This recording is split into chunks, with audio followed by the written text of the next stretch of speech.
This is a video about how corn syrup, also known as glucose, pure glucose, gets converted into high fructose corn syrup. First of all, I showed you a little Fisher projection in the last, this is what this is called, this drawing is called a Fisher projection. It shows all the stereochemistry. We know by this drawing communicates all of the stereochemistry. If I had to draw it out like this, it would get a little tiresome, but this is what this is showing. So the first thing you need to do is because this reaction is not spontaneous. If you just sit glucose in a bowl, it's not going to convert into fructose. That glucose is a stable molecule. It's not going to do that. That's why you need, if you remember from our presentation, an enzyme. An enzyme catalyzes a reaction, and that's what the particular enzyme is called glucose isomerase, also known as xylose isomerase. Glucose being the thing it's acting on, or xylose. Isomer, meaning, fructose is a conformational isomer of D-glucose. They have the exact same chemical formula. And ACE means enzyme, if you remember. So the really important thing that it does is it grabs glucose at a certain position and it aligns this hydrogen up with a basic residue that's going to pull off this hydrogen. This would not happen spontaneously. This hydrogen does not want to leave. That's why you need to get an enzyme that binds to glucose at a specific position and then lines up a residue at a specific position that pulls off hydrogen. And that is called proton extraction. And the lone pair of electrons is going to form a double bond right here. And that's going to leave a negative charge. That would leave a negative charge on this carbon. Carbon does not want to have a negative charge. Oxygen is much happier having a negative charge since it's more electronegative. So it's going to take this double bond from carbon and take a lone pair of electrons on itself, giving itself a negative charge. So we have now lost a H+, which means now this is now negatively charged. We have negatively charged oxygen right here. Step 2 is reprotonation. This is going to be completely spontaneous. This oxygen would prefer to not be negatively charged, so it's going to grab a hydrogen proton, an H+, and that's going to make it stably charged. So we've taken off a proton and we've added a proton, an H+. Okay, so now we've got our we've got our non-charged molecule here.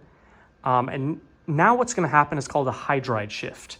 This is more complex, but it's also going to happen spontaneously. This oxygen really wants more electron character. And look at all this electron character right here, this double bond. That oxygen wants that double bond. It wants that electron character. Carbon would rather not have that double bond. It would rather not have that electron character. It just because of, oxygen being more electronegative than carbon.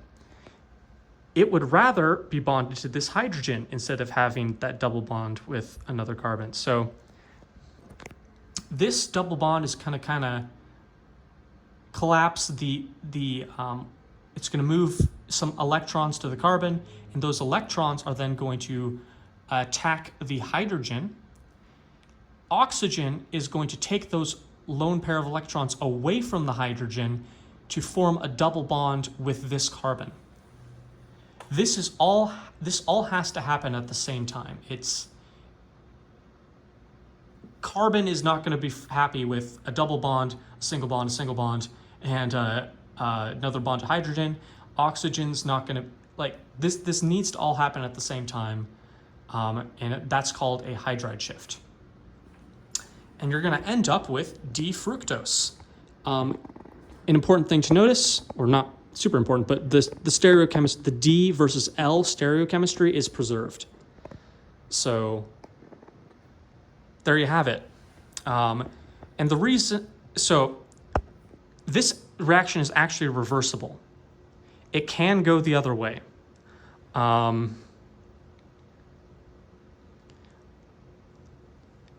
what's going to happen is this reaction is going to progress until there's about 50-50 products and reactants. It wants to reach equilibrium where the enzyme is producing as much that way as that it's producing this way. This reaction is not going to progress until 100% of the glucose becomes 100% fructose. That's not going to happen.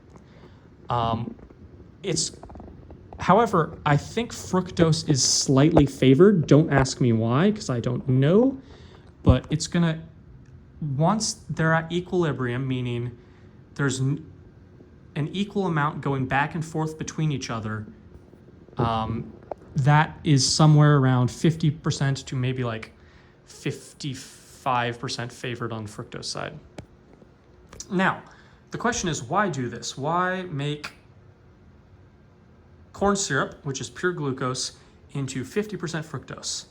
And the answer is to try and mimic the taste of cane sugar.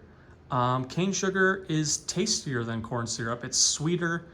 And so in an effort to make their products taste better, they just add this enzyme. It takes zero energy. All you have to do is dump the enzyme in, and it's going to convert to about 50-50. And yeah, from what I looked up online, most people actually can't tell the difference between high fructose corn syrup and cane sugar. They're indistinguishable because, well, they're the exact same thing. There might be a little bit of difference in the because cane sugar is always going to be exactly 50-50 because it's sucrose, which is 50% glucose, 50% fructose. From what I read, this is slightly fructose favored, so it's going to have like slightly more fructose, but it's, like I said, it's unnoticeable to taste, and there doesn't appear to be a health difference. I mean, there is, the research says there is no health difference between consuming cane sugar and consuming high fructose corn syrup. So yeah, that is how corn syrup gets made into high fructose corn syrup.